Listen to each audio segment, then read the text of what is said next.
বাবা পালাইয়া গেছে কি, এখন মা মারা গেছে। মাও নাই বাপও নাই, কেউ খবর আনতো নয় না। তার আর একটা বইন আছে, খুব কষ্ট করিয়া পালছি বাচ্চার।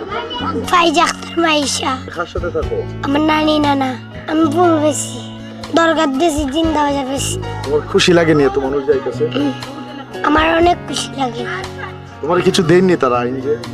আর দেন ওই যে আমার যে কাপড় দিয়েছে কিনা। খুব অনাথ মেয়ে, ওর বাবা থাকতেও নাই, মা আছেন, কিন্তু ও তার নানুর কাছে বড় হচ্ছে। ফাহিমাল চৌধুরী তার ব্যস্ততার মধ্য দিয়ে তার ব্যবসায়িক কাজে এই মুহূর্তে প্রবাসে আছেন। ওনার কাছে ওই ব্যস্ততার মধ্যে ওই মেয়েটার করুণ দৃশ্যটা তার কাছে দৃষ্টিগোচর হয়েছে। তারপর থেকে তিনি উদ্যোগ নিয়েছেন যেভাবেই হোক ওই মেয়েটার ভবিষ্যতের জন্য কিছু করা দরকার। ফাহিমও আজকে উনি লন্ডন থেকে বাংলাদেশে আসবেন এবং আসার সাথে সাথে আপনাদের সাথেও দেখা হবে এবং এই মেয়ের সাথেও দেখা হবে এবং তার বিস্তারিত সিদ্ধান্ত নেবেন যে কী করা যায়। দোয়া করি তানোর লাগে আল্লাহ তান্ডে বিপদ আপদ থাকি বাঁচাওকা। আর ফুঞ্চিত আইবা তাই নাই আমার বাড়ি ঘর বানাইয়া দিবা। আল্লাহর কাছে ওখানে লাখ শুক্রিয়া করি।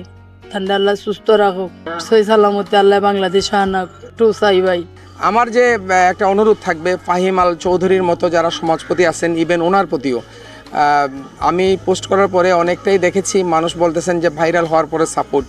আমার তাদের প্রতি একটু বিনীত অনুরোধ থাকবে, আসলে পথ শিশুদের জন্য যদি কোনো কিছু করা যায় ভাইরাল হওয়ার আগে বা আপনাদের নজরে পড়লে, এরকম সমাজের বিত্তবান মানুষদেরকে এগিয়ে আসার জন্য আমি আহ্বান জানাচ্ছি। পাশাপাশি যিনি এগিয়ে এসেছেন ফাহিম আল চৌধুরী, ওনাকে আমরা সাধুবাদ জানানো দরকার। এখন যদি সবাই যদি আমরা একটা পজিটিভ জিনিসের নেগেটিভিটি খুঁজি যে ভাইরাল হওয়ার পরে হেল্প করতেছেন, ভাইরাল হওয়ার পরে হেল্প করতেছেন, একজন মানুষের দৃষ্টিতে তো আসতে হবে। ভদ্রলোক প্রবাসে থাকেন, ভদ্রলোকের যখন দৃষ্টিতে এসেছেন, ভদ্রলোক আমাদের মাননীয় পুলিশ কমিশনার স্যারের সাথে যোগাযোগ করছেন, স্যারের মাধ্যমে আমরা মেয়েটাকে করেছি, বাইর করেছি। তারপরে ওনার বড় ভাই, ওনার ছোট ভাই, ওনাদের ট্রাস্টের লোক যোগাযোগ করেছেন, ওনারা সাপোর্ট দিচ্ছেন। পাশাপাশি আমি এটা অনুরোধ করব, এই যারা এইরকম সমাজপতি আছেন, যাদের সাধারণ মানুষের জন্য অনাথ শিশু, পথ শিশুর জন্য কোনো কিছু করার ইচ্ছা আছে, আপনারা এগিয়ে আসবেন। এককভাবে ফাহিম আল চৌধুরী সাহেবের পক্ষে অথবা মাননীয় পুলিশ কমিশনার সাহেবের পক্ষে সব শিশুকে একটা নিরাপদ আশ্রয়স্থলে পৌঁছে দেওয়া সম্ভব না।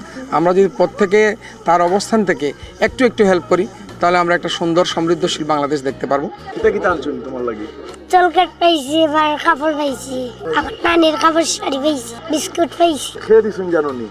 হিম ভাইয়ে, জন্নবাস ফাহিম ভাই, উনি খুব কইছি।